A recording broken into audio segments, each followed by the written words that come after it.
Rolling audio, syncing. Okay, Rolling. and we're live. Ladies and gentlemen, welcome back to another episode of the Rich and Angel Show. Here we go now. Yes, sir. Yes, sir. If you're watching on LinkedIn or YouTube, thank you for joining us. Yes, thank you for coming back. Yes, this is. I think this is going to be something that we're going to look to really do a lot more often. Yeah, And we're working on the live stream process. I was in here for like maybe 4 hours yesterday, pulling my hair out. You probably would have seen us going live on YouTube. We went live like 5 different times, and every time it was like stuttering. So we have some minor issues. We have everything we need. It's just some settings issues that we're working on, and then this show is going to be live, and we're going to have call-ins. we're going to do a call-in show, so Yeah. be prepared. If you are interested in being a caller on the live call-in show, DM us, email us. You could email me or Angel at angel@malachicares.com or richard@malachicares.com and just get in touch, and we can get some call-ins going. Or drop a comment. Drop a comment. We'll reach out to you. Yeah. So let's get in. Let's get right into this thing. First of all, what's been going on with you? Nothing. I actually really enjoyed the talk that we did yesterday at the school. So Bergen County we went Technology, School of Technology. Yeah. we went to Bergen County Tech, which is a high school, and high school kids just make me nervous for some reason. But it was a group of like maybe 15 kids, and we just talked to them about what the blue collar industry has for them and what the different opportunities that they can have going in there. And it was phenomenal to just see the reactions of the kids. Some of them were really interested. I think the funniest part was when the one kid asked you how much you made. And if you guys are gonna see this video, and when we put it up, and I'll tell you, it caught me off guard. I started dying laughing. I just looked at Angel. I was like, "We're rolling. We got that. Please tell me we got that." Because we were talking about salaries for technicians and opportunities. And this one kid just jumps out and says, "Hey, I have a question." I said, "Yeah." He said, "So you talked about how much technicians make." He said, "You're the owner?" I said, yeah. He said, "How much do you make a year?"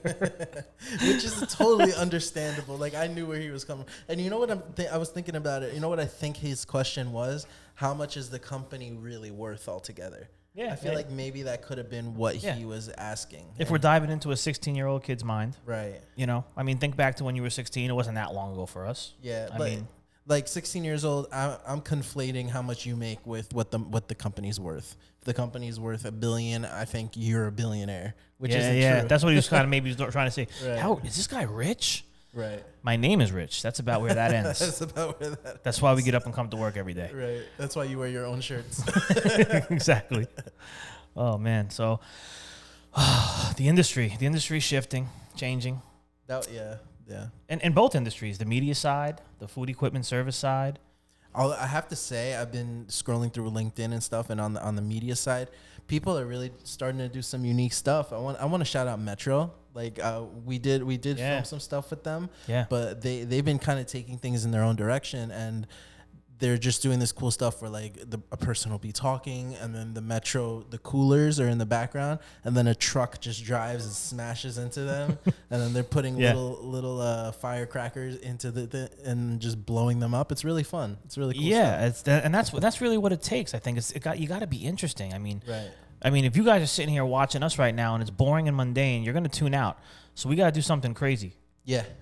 What The Macarena. you want to go streaking? Yeah, we could do Down that. through the quad into the gymnasium. Bring your gray hat. Yeah.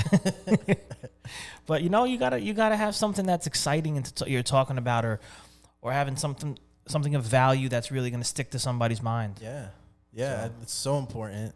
Just being Metro. able to figure out a way that you're gonna stick out, just as a unique company, and then even more so as a unique brand. If you're the kind of person that wants to start like a personal brand, you have to find those little quirks about yourself that are going to present well on camera. Yeah, and I'm glad you said personal brand. I wanted to talk about that because I think this is an industry that is. Slide over this way so we're still in frame. Let's get closer together. Yeah. There you go. Let's show the love. Show the love. So I got something in my eye here, guys. You said personal brand. Yeah, personal branding. I think we're in an industry where we've heard it a million times, the good old boys club. We've heard, this is the way we've always done it. This is the way we'll always do it. And all those things are nightmares for companies that really do want to grow. And personal branding is never, I don't really think has been cared about much in this industry. Right. And I think going forward, as we go into the new decade that we continue to talk about here, 2020, you got to really be stepping up to the plate and showing the world who you are if you're gonna succeed and be sustainable. Yeah. Oh yeah. I mean, this is the new water cooler, right? Social media is the new water cooler. Everybody's talking, saying little things about this person and that person. The new place to do that isn't just in person, but it's online now, because that's where people go to get information. That's where people go to get entertainment. You can find anything on the internet. And I think now, if you're going to build a personal brand, it's just a way for you to present yourself in the public eye, whether it be in this industry or any other. You know, it becomes super important. Yeah, and let's look at some things some examples. Yesterday, Tim from Bergen County, we met each other through LinkedIn. Yeah. I mean, we went there and we didn't know what he looked like. No, he knew what I looked like. He knew what you looked like, yeah. But yeah, Tim, put a picture up on LinkedIn. Yeah. All right. But I mean, what a great guy. I mean, just the nicest open to having us in there, and genuine guy. And we met through LinkedIn, you know, and we started a relationship, and I was able to talk in front of these kids. Yeah. Look at Carlos Gill. Yeah. I mean, that all started from a relationship through Instagram/LinkedIn. Yeah, I met him one time. I followed him on Instagram, and then, you know, he was the thing that separates him is that he may have a lot of followers, but he answers nearly every single DM. No matter what you're asking him, he's always responsive. He's always reaching out and doing actual personalized DMs. And it sounds like it's very time consuming. But it is. It is, but in the grand scheme of things, you can't afford not to. Can't afford not to. Yeah, I mean, and that's it. Now we have him as a friend. I mean, he's a friend. Right. He's a friend, but he's also I think a mentor a little bit from afar. Yeah, for sure. You know, especially with his new book, The End of Marketing. But now, you know, these are things that are cultivating online. This would have never happened without these mediums that we have. And just today, Greg, I'll give a shout out to Greg Crumpton, who I met on LinkedIn. We had breakfast over the summer, in Jersey City, and you know, he just reached out to me now with an opportunity. We didn't know each other before LinkedIn. Right. Things are happening. There's so many things that are happening behind the scenes that we don't put everything to light, but there's opportunities, business opportunities, personal growth opportunities. I think a key example of that is Josh Zolin's book, Blue is the New White, right? You would think, okay, this is going to be a nice little seller within the industry. What's the gentleman's name that we saw yesterday? Tim.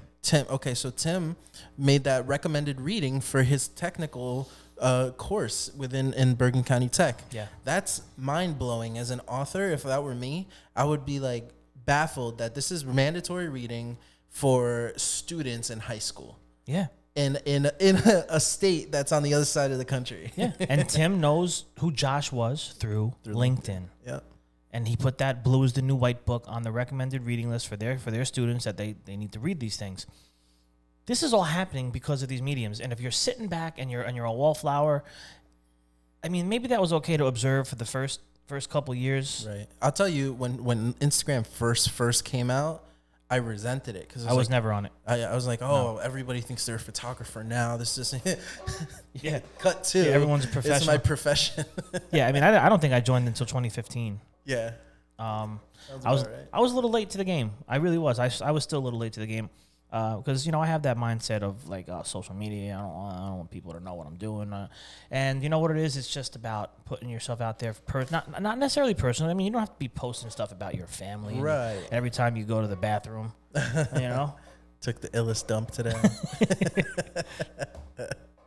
I don't know what that was. What's up, internet? Yeah. Took the illest dump today. Let's try that again. Yeah. Here we go now. There we go. But yeah, I mean, it's personal branding is necessary, and not to promote our own stuff here, but Malachi Digital is getting ready to really launch hard. Right. MalachiDigital.com. We're gonna be reaching out. Hopefully, you'll be reaching back out. Yeah, for sure. What else we have going on here? You had like a little list of things that we could. Yeah, I mean, we got some interesting things going on around the world. Let's talk about. It's November. It's November. Winter's coming. My favorite time of year. Oh, it's my favorite, man. October, November, December, my 3 favorite months. I love Halloween. I love Thanksgiving. I love Christmas. And my birthday is December 29th. Oh, yeah? I love all this time of year. Plus, I love the cool weather. Yeah, me too. You can layer up. You can chill. You can, it's also cuffing season for those of you. It's cuffing youngins. season. Or maybe we should explain what cuffing season. Or it's ghosting season. Or it's ghosting. It depends on how you really feel. Here we go now. So, yeah, I mean, well, guys, what's cuffing season? Cuffing season is that time of year where if you're single, you start to feel extra lonely. And so you start to lower your standards of who you might want to settle down with and maybe watch some Netflix or some Santa Claus movies. Yep, it's true. Ghosting season is the opposite. And talking about some Christmas, I don't think we mentioned the fact that we have Clark Griswold behind us. Yes. Chevy Chase for those of you. And what we're going to do right now, it's a little early, but why don't you throw in the comments your favorite Christmas movie of all time? Yeah, I mean, I think this is up there. This is up here, plus Elf. Elf, yeah. Yeah, I mean, so let's hear. Let's see who's on your list. But yeah, and then ghosting season, of course, could be ghosting. It's what's ghosting? Ghosting is the exact opposite. It's like you're attached to somebody. You're like, yeah, maybe I don't want to spend New Year's and Christmas with them. Let me just not answer anything, like any text, any phone call. Poof. They come over, you turn off the lights, and they pretend you're not there. Gone. Ghosted. And but yeah, I mean, this is definitely the best time of year. And one of the things I was printing out, we looked at was last winter's storms and cold weather patterns resulted in over $3 billion in insured losses in the U.S. According to Insurance Information Institute study of 2018. This affects us here in the Northeast. I don't know if it's probably not going to affect people on the West Coast. I don't believe. Well, Cali and all that stuff, Arizona. Well, there's other natural. There's other natural things. But winter. When you think winter, we think blizzard. Right. Right. Which happens pretty frequently, in especially in the Jersey area. Yeah, I mean, as you go north. Yeah, New York City. I mean, we're 15 minutes outside of Manhattan. So, but yeah, I mean, we get dumped on sometimes, and even when we had Hurricane Sandy, I mean, we lost revenue. So you take into consideration we're a service company. We sell time. We can't get time back. It's lost revenue. You can never make it back. Right. So it's tough. I wonder how does everyone deal with disasters when they're in your market, whether it's a hurricane or it's all this stuff. How do you guys deal with all that? I'd love to hear about that in the comments too. Get people talking. What is it like for? Obviously, restaurants are losing some business too during these things, but on the backside of things, when it comes to working with you guys, if there's something broken and there's like a storm coming, do they still call you guys, or do they kind of we'll still get calls. And if you know the building and where I am here, some people know I live across the street pretty much. Yeah. So I still actually come in the office in these snowstorms, and I'll open the doors, and I have some really dedicated team members that are in town that'll make the trek. And we have the phones on. Yeah. Technicians may not be on the road because the governor declares a state of emergency. Right. But people are still calling. We're still handling some things, and it's a day. It's a day for maybe one or two of us to catch up on a lot of stuff. But people are still calling. Hey, my walk-in's down, and like it's 3 degrees out. Put your stuff outside. Put it outside. Yeah. Open the door. Open the door. But, people are still calling. It's interesting. But let's see what else we got here. Yeah, you got some good stuff in there. Yeah, there's some interesting talks here. So we got Starbucks. Who loves the Bucks? I actually had Starbucks yesterday. Did you? Yeah, I had a nice Americano? No, I actually went a little fancy. I went caramel macchiato, like a true millennial. Larry David likes to one of those mocha frappa bullshits. Right. What is this, coffee and milk? Who would have thought? But yeah, no, Starbucks debuts its first pickup only location. Wow. Does that mean it's not drive-through, right? Like you just... let's see. It says Starbucks launches first pickup location in Penn Station in New York City today. Well, it might not be today. It might be. So it's probably just like a window. Or something like that. Yeah, it's approximately 1,000 square feet, while standard Starbucks is 1,800. The store does not have seating areas or display cases. The company says the store is intended to use Starbucks app as the primary ordering payment method for customers. What does this tell us about where we're headed, ladies and gentlemen? Technology, media, apps, your phone, where the attention is. Yeah, and I'm thinking on the go. This is so big for them because if they don't have to build stores that big, then they can build a lot more of them. And especially in major cities where you're not necessarily walking around, it's super easy to just grab it and go after you order from the app. Check this out. Customers who order on the mobile app can track their order and then arrive and view the status board to see if their drink is ready, then grab and go with minimal interaction with the baristas. Wow, that's major. And they're going to this is the grand opening of the one in Penn Station, New York City, probably one of the busiest places on the planet. Yeah, and if you think about it, who's going to be fixing those boards? Who's going to be working on the apps? Who's going to be doing all of the back work for that? That's interesting. Where does that put service companies? I mean, are we going to evolve into more technology companies as well? Right, or are there eventually going to have to be coders hired within these companies just in case something goes down, because it's intertwined with the food itself? You know, that's crazy. And I can just imagine these small stores, probably the size of this room, maybe having to put equipment in there and then having to work back there and fix something if it breaks down. That's going to be a little rough. Yeah, I like how you bring that up, because the evolution of the industry that we constantly talk about now with 2020 coming. Right. Service companies. What do we look like in 2030? What do we look like in 2040? When everything is super electronic. Yeah, I mean, we have to be ready to tackle technology and be open-minded to understand that we can't just be the same old service company that dispatches the tech with a tool bag. I mean, there's gonna and acquisitions. Talk about acquisitions. You know, is there going to be software company acquisitions through service? Right. You're going to incorporate that into your own model so that they don't have to go anywhere else. It's just decisions, really. Who do you want to be? Right. Yeah. Right. 'Cause you can stay in that traditional lane. What else we have here? So listen, are you ready for the rise of kitchen robots? Kitchen robots. What was it, NAFM? We were at NAFM, NRA too, but I think NAFM was where we got some footage where we saw the actual things happening with the robotic arms. Literally made like a full drink out of all these different flavors. It was just a robotic arm lifting up the cup and moving it around, ice, whatever. Yeah. All that. And what about the Middleby station where we were at? We were with Todd Briner. That was He was kind of taking us around. We saw the pizzas. Yeah. All the pizzas were being done automated. Pizzas and tacos. And the tacos into the oven. It comes out of the oven. It goes into the little Carter Hoffman holding case where you have through the app. Yeah. You scan it. It opens up. You take your pizza and you keep going. Yeah. If this tells us anything, it shows how busy that the world is today. How we all value our time more than ever. Yeah. Right. So we want to grab and go. Everything's turned into grab and go. Yeah. I mean, who's implementing that now is I don't know if it's that exact model. But Little Caesars is doing that. Yeah. Where they just have the pizza stacked. You go in there, you take one, and then that's it. You're out of there. And you're out. Gone. And so, listen, here's some reports projected that by 2030, restaurant layouts and drive-thrus will need to accommodate interactions with self-driving vehicles. Wow. So the self-driving vehicles are going to be... Tesla? Yeah. I mean, that's crazy. I mean, it's a crazy world that we're about to live in.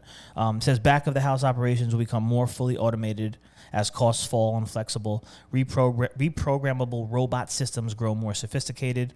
Delivery, virtual restaurants, subscription services, grab and go to retail locations will continue to be major factors for restaurant design. Wow. I mean, it's changing. Yeah. Everything's changing. Yeah. Slowly but surely evolving, and it's not even that slow anymore. And the other projection here is the restaurant of the future will be smaller with more automated kitchen equipment, and the typical kitchen layout may change. So more automated kitchen equipment. That means we're going to be seeing manufacturers building and distributing and getting it into market to test very soon. If this is going to be in by 2030, you can expect the next decade to be really doing a lot of testing, I think. Yeah. Just And trying to figure out what's really going to work and then expanding on a full scale. And I will put it out there. Malachi Cares wants to be on the forefront. If you're a manufacturer and you're doing this, you reach out to me. My technicians are excited and willing to be a part of the change and be a part of knowing how to take these things apart, put them back together, and fix them fast for on-the-go service. Oh, yeah. Boom. Oh, yeah. We want to be part of it. That's so cool. I'm trying to think of, like, if you could guess, who would be the first ones to implement that, you think? You think it'd be somebody like a McDonald's, or you think it'd be somebody smaller? Yeah. I mean, I could see McDonald's. Yeah. I just read something where they just hired a new chief executive officer and president. He's I think he was Chris Campanza. I can't remember his name. Chris something, and he was directly responsible for the touchscreen stuff being implemented. Right. So he's definitely that kind of thinking, kind of individual. Yeah. I could absolutely see McDonald's kitchens of the future. Being on display probably soon. I don't know. I think they got to be in the works. I mean, who would have thought 10 years ago that there would just be automated machines that just take your order it at a McDonald's. You know, like remember when we were coming back from Albany, we stopped at that the rest stop or whatever, and there was DC, yeah, DC, and there was nobody working at the actual counters. They were just like about 15 feet, well, maybe 10 feet in front of you. You just go, you type in your order, and then somebody comes out of the kitchen and just goes $4.53. That's it. That's it. Minimal interaction. Yeah. Quick service, on the go, keep it moving. Yeah. Yeah. I mean, that's what we all want. And I'm going to turn this over now to let's just go segue right into this next one. I haven't had it yet. Popeyes chicken sandwich. Oh. I actually haven't had it either. I'm kind of team Chick-fil-A. I can't lie. Yeah, no, I mean, listen, Chick-fil-A is amazing. It really is. I don't know how they do it. I hear that the Popeyes chicken sandwich is it's very saturated with flavor. That's what I'm hearing. What makes it good. And the interesting thing that I'm going to read now, ladies and gentlemen, let's drop a bomb on them. Can we drop a bomb on them? Oh, that ain't it. Hold on. We're going to find it. Think about the process. we have to label our controls. That sounds like a snore. Okay. Ladies and gentlemen, victim in Popeye stabbing was cutting the chicken sandwich line, police say. Out of Upper Marlboro, Maryland, a man who had been cutting in line for chicken sandwiches at a crowded Popeyes in Maryland was stabbed to death by another customer who confronted him.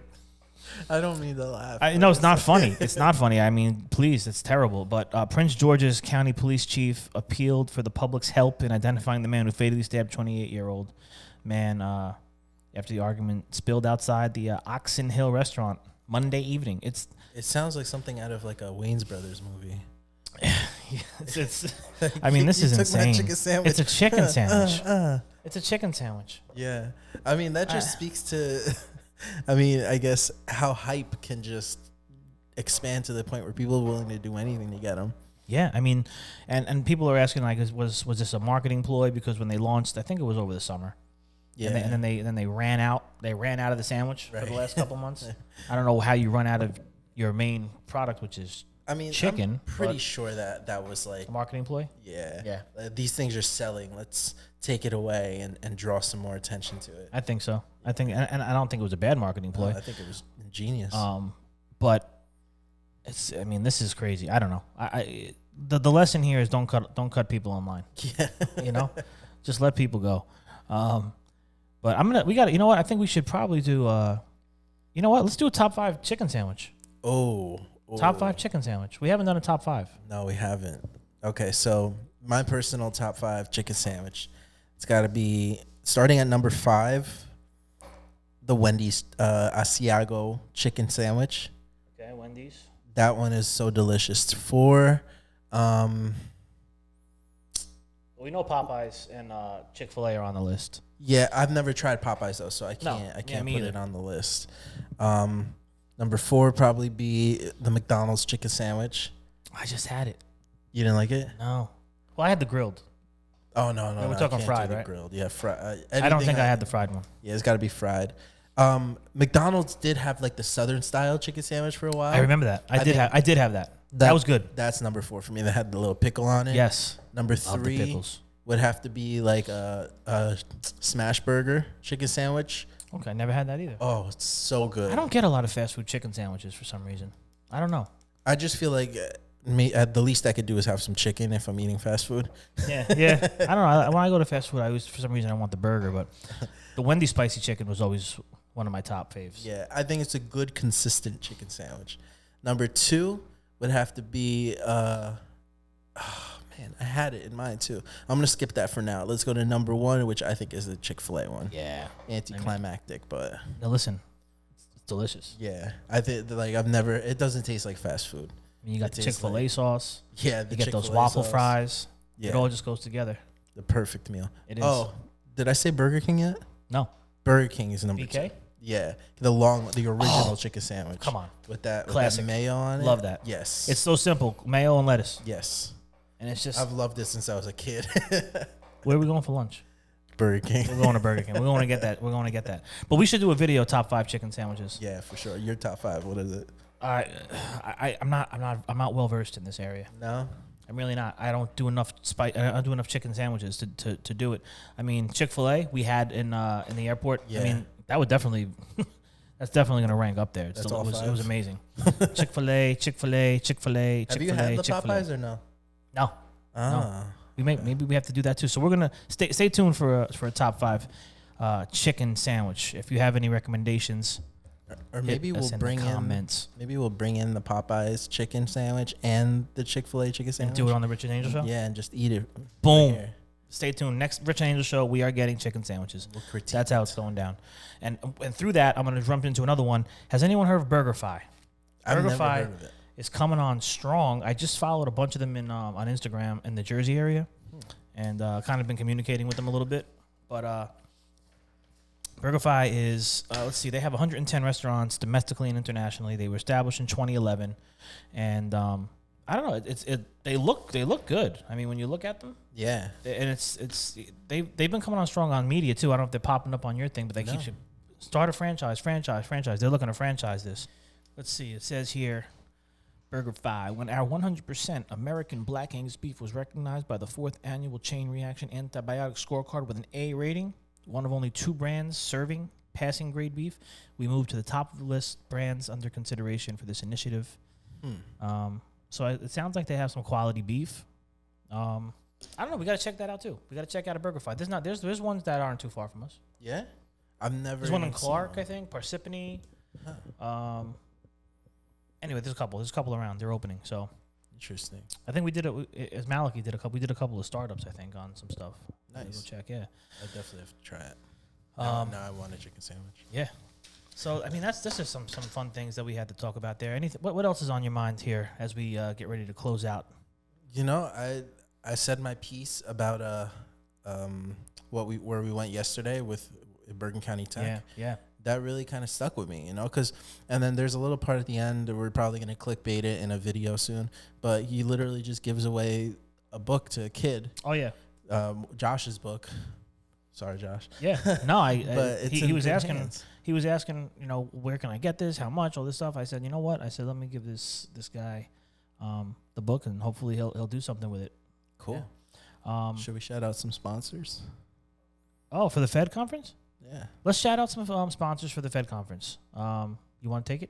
Yeah, so we just want to thank you very much to Partstown and Heritage for being platinum sponsors for the Fed conference. Yeah. We are grateful, beyond grateful, for trusting us in order to do this conference, and we can't wait to see everybody in Miami.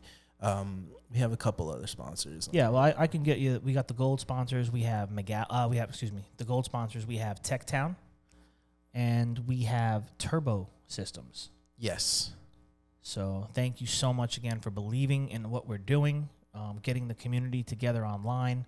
We have some silver sponsors. We have Hobart, Davis Ware, McGalley, and of course we have some other sponsors there as well that are going to help with the breakfast and lunches. Alpha Omega, Pacinka Ferry, United Service Technologies, KCL CAD. Kochman Associates there, yep. Yeah, I mean, and again, closing this out, the Fed conference down in Miami, there is, I think there's under 58 tickets left. So yeah, they're selling. they are selling little by little. The sponsors are there. This is going to be 3 days, 2 full days, jam-packed with keynotes and inspiration and motivation and actionable, executable things that we're going to take away with us. And I think this is going to be groundbreaking for the industry. Oh, yeah. And, if you want to show up in style, make sure you go over to thefedgroup.com and check out our new merch. Yes. Hoodies, tees for the ladies and for the men. Yes. We got some snapbacks and a cool mug. You got a mug for your love coffee the addicts. support. Every dollar helps us continue what we're trying to do. So it's much appreciated. And That's it for the church announcements. that's it. And let's all pray for Pass around the bucket. yeah. So listen, this has been another episode, I think, and we're gonna keep doing these. I'm loving it. Yeah, I'm having a blast. This is fun. And I feel like you guys like this a little bit more than the other stuff, so we're going to keep throwing it at you. We're gonna keep on keeping on. Yep. You keep on keeping on. We are going to see you on the next show with a Chick-fil-A and a Popeyes chicken sandwich.